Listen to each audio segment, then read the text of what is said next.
Bom, olá a todos. Meu nome é Daniel, junto com o grupo aqui com o João Otávio.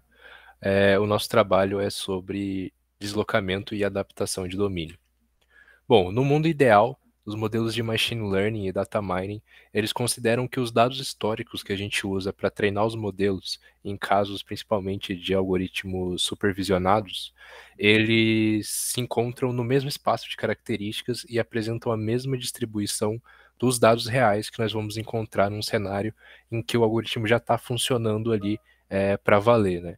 Então, seguindo essa ideia, a gente conseguiria treinar ali com os dados rotulados, e uma vez em que esse algoritmo foi liberado para funcionar no mundo real, um novo dado de entrada, passando pelo modelo preditivo, ele vai dar a saída esperada, toda da maneira como a gente gostaria, né?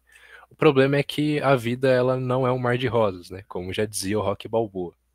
Então, no mundo real, a gente enfrenta diversos problemas, podendo ser eles como o fato dos dados históricos não representarem mais o mundo ideal no momento atual em que a gente está fazendo o treinamento, ou então eles até representam, mas após um tempo em que o modelo já está funcionando, acontece uma mudança nos dados de entrada, ou então no contexto desses dados, e o algoritmo para de performar também. Ou ainda, no momento do treinamento, a gente tem uma quantidade limitada de dados no domínio de interesse, e pode acontecer que a gente tenha dados suficientes em outro domínio, mas que seja na mesma tarefa de forma aproximada, né? E aí uma solução disso poderia ser o treinamento desse modelo no domínio dos dados que a gente tem disponível, e então, de alguma forma, transferir esse conhecimento que a gente aprendeu para um domínio alvo de interesse. Nesse contexto, então, o deslocamento de domínio ele é um problema de machine learning que ocorre quando os conjuntos de treinamento, validação e teste eles possuem distribuições diferentes do ambiente real, né?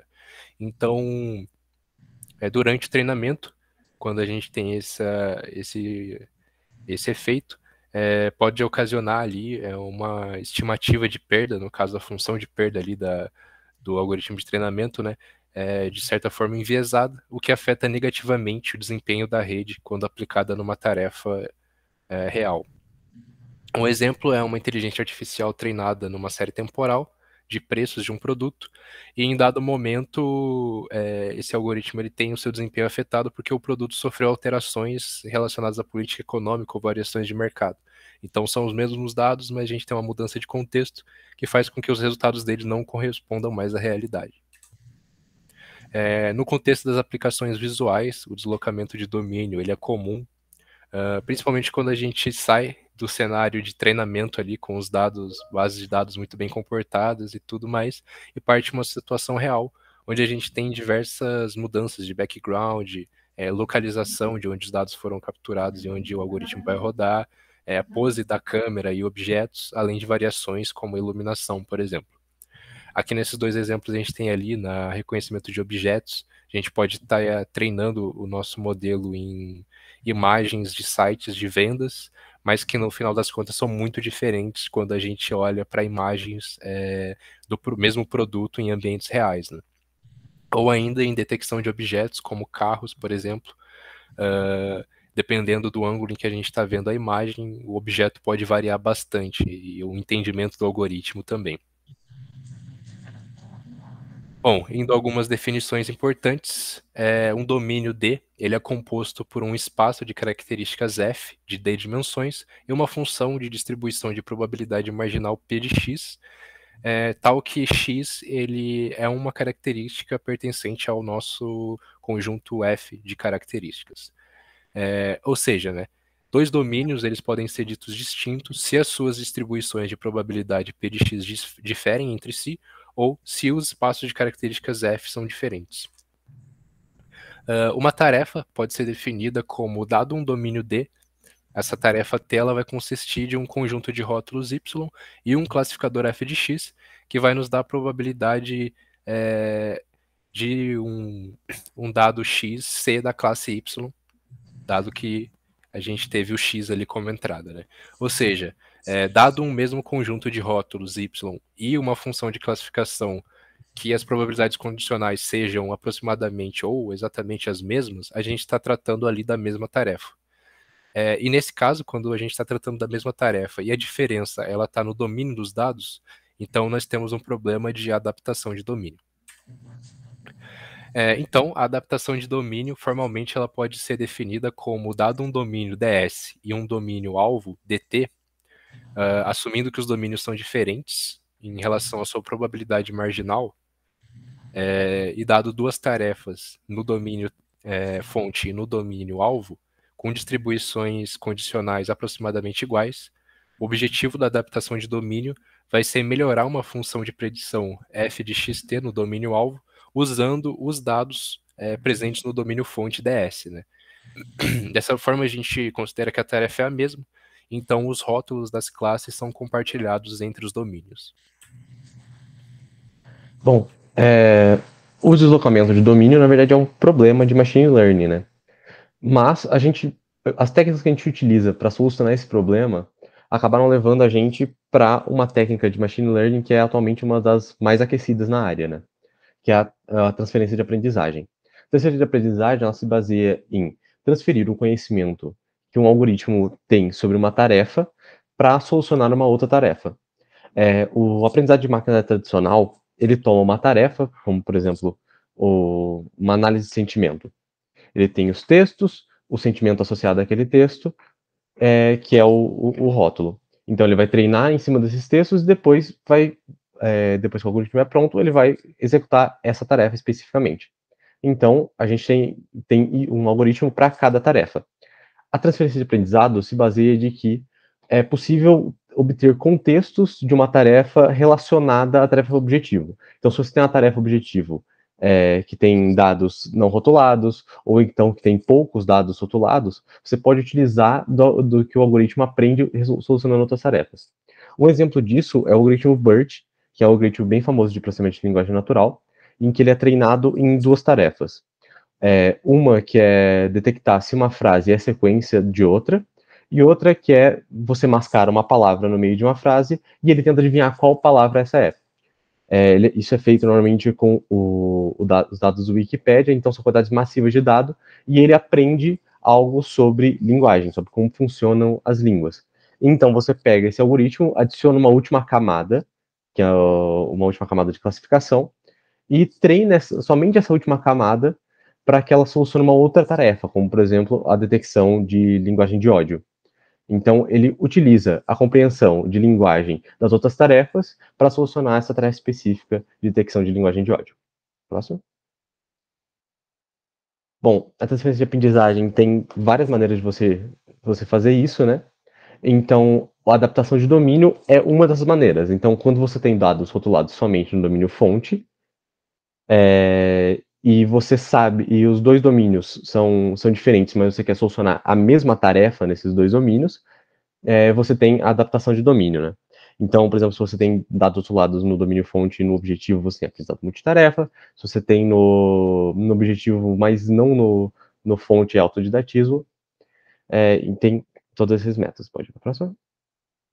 Então, a adaptação do domínio é um caso particular de transferência de aprendizagem em que você aproveita dados rotulados em um ou mais domínios fontes relacionados e que tem a mesma tarefa, para solucionar uma tarefa num domínio em que você não tem os rótulos. Pode ir para a próxima? Então, como que a gente faz essa adaptação de domínio, né? A gente tem algumas técnicas clássicas, né? Aqui a gente vai trazer duas técnicas, uma mais antiga e uma mais recente, né? Só que essas técnicas são um tanto complexas, né? Porque você quer equilibrar, você quer obter uma representação para dados de diferentes domínios, de maneira que esses dois domínios vão ter uma variação mínima possível. Então, você utiliza de muitos teoremas, de muitas contas, e aqui a gente vai dar uma resumida por cima para encaixar no tempo. Então, a primeira é a TCA, que é uma técnica que foi apresentada em 2011, e é uma técnica de adaptação de domínio que possui gerar a apresentação de características para permitir a transferência de aprendizado. Então, ela se baseia em que você tem duas distribuições marginais diferentes, né? Então, você tem o XT e o XS, né? São dois domínios diferentes, o fonte e o objetivo. E quando você vai analisar a distribuição marginal, ela é diferente. Porém, ele parte do princípio em que existe uma transformação φ para esses dois domínios, de maneira que a distribuição marginal desses dois domínios se torne o mais próxima possível.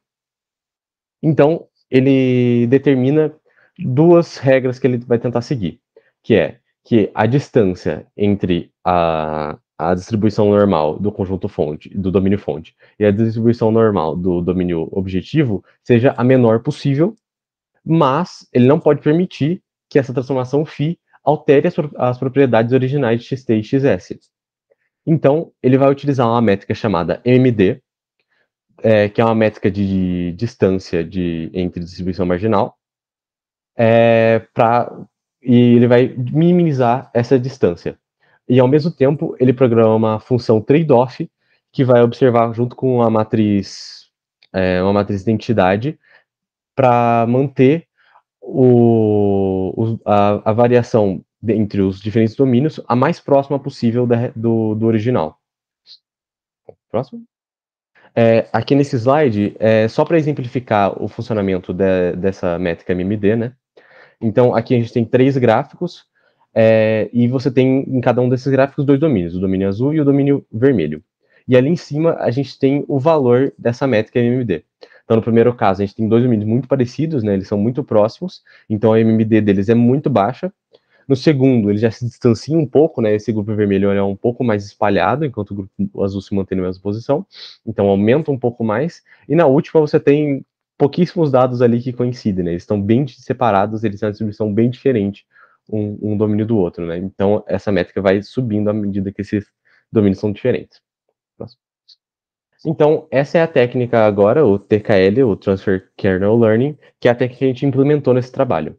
Então, ele é uma técnica de adaptação de domínio que é especializada para reconhecimento visual, né? Então, ele vai buscar também um kernel que vai minimizar a variância entre os dois domínios. Só que esse método, ele acredita, né? Ele considera que a métrica MMD não, ela é utilizada como uma métrica de punição, né? Ela é como uma função de perda, uma loss qualquer. E que isso leva ao algoritmo a não realmente encontrar o mínimo local da variação. Então, ele vai utilizar alguns conjuntos de teoremas para aplicar baseados na autodecomposição dos autovalores e autovetores na matriz de kernel do domínio alvo, para adaptar os dois domínios a um kernel único que vai minimizar a variância entre eles. Próximo. Então, vamos para o nosso exemplo prático do trabalho. A gente escolheu a tarefa de reconhecimento facial, que é uma tarefa que é muito popular, eu acredito que todo mundo já conhece e tem uma ideia do que é, né? Que é ensinar uma máquina a reconhecer, a partir de uma imagem ou um pedaço de vídeo, um corte de um vídeo, uma imagem de um vídeo, a quem pertence uma face, né? A partir de um conjunto de pessoas que a máquina já conhece. Então, ela vai tentar ligar essa face que ela está vendo agora com as faces que ela conhece. Próximo. E a gente vai usar um algoritmo chamado VGGFace para gerar nossas representações de face, né? O VGGFace é uma rede neural convolucional profunda que foi proposta em 2015 pela equipe de reconhecimento de processamento visual de Oxford, da Universidade de Oxford, né? E quando lançou, ela teve um desempenho em estado da arte. Aqui a gente tem embaixo uma representação das camadas dessa rede, né? Porém, aqui ela tem uma última camada de softmax, que ela serve para que ela serviria para decidir de quem é o rosto. Porém, foi descoberto alguns algoritmos, algum agente utiliza e alguns outros autores utilizam, retiram essa última camada, para utilizar essa saída bruta como um embedding da face.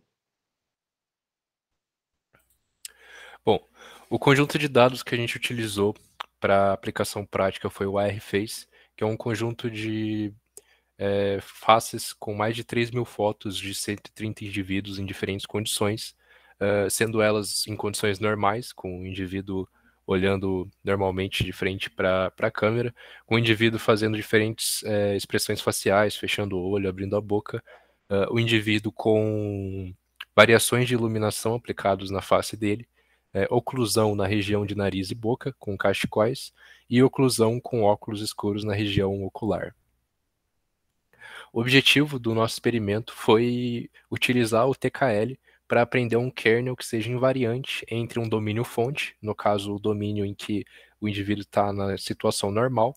A gente contou ali com 1.000 imagens e 4.096 features em todos os casos, para cada um dos 3 domínios-alvo do experimento. No caso, foi o domínio com oclusão ocular, 250 imagens, com oclusão de boca e nariz, 254 imagens, e com variação de iluminação, 219 imagens. Indo um pouco aqui aos resultados, basicamente a metodologia que a gente usou aqui nos experimentos foi, dado um domínio fonte e o domínio alvo, a gente extrai as características usando o VGGFace e treina um kernel com SVM em situação normal, né, sem utilizar nenhuma técnica de adaptação de domínio, e outro utilizando o TKL, né, já o kernel com a menor variância, e compara a acurácia nesses 2 casos. Aqui observando os resultados, né, no primeiro momento, utilizando o domínio alvo de oclusão ocular, a gente conseguiu, sem fazer nenhum treinamento de adaptação de domínio, conseguiu 64,80%, enquanto utilizando a técnica do TKL, a gente conseguiu alcançar os 80%. No caso da oclusão na região de nariz e boca, a gente, no normal, conseguiu 94,52, já com TKL ainda uma pequena melhora ali para 97,72. Já no domínio com variações de iluminação, essa ideia se inverteu, e no caso o kernel normal mesmo, sem adaptação de domínio, teve um desempenho melhor, alcançando ali 100%, enquanto o TKL conseguiu 99,61%. Né? Esse fenômeno aqui, a gente pode explicar ele mais adiante agora, mas inicialmente nas conclusões, a gente conseguiu concluir que o deslocamento de domínio ele é um problema comum no mundo real, e técnicas de adaptação de domínio elas ajudam na robustez dos métodos de machine learning. O uso do TKL ele consegue aprender kernels mais invariantes em relação aos domínios diferentes, e aí chega ali as conclusões que a gente tirou com os resultados, de que o método de extração de características ele interfere diretamente no deslocamento dos domínios, né? Porque no fim das contas, ali observando, a gente pôde notar que o VGGFace ele é invariante com relação às mudanças de iluminação. Então, apesar das imagens serem diferentes, as características que ele extraiu se encontram realmente no mesmo domínio. Justamente por isso, sem utilizar o TKL, a gente obteve os melhores resultados. E a melhor melhoria aconteceu no domínio de maior deslocamento, que foi o com oclusão ocular, já que as informações mais discriminativas do VGGFace estão na região dos olhos. Bom, basicamente esse foi o nosso trabalho. Aqui estão algumas referências. Muito obrigado. Muito obrigado pela atenção.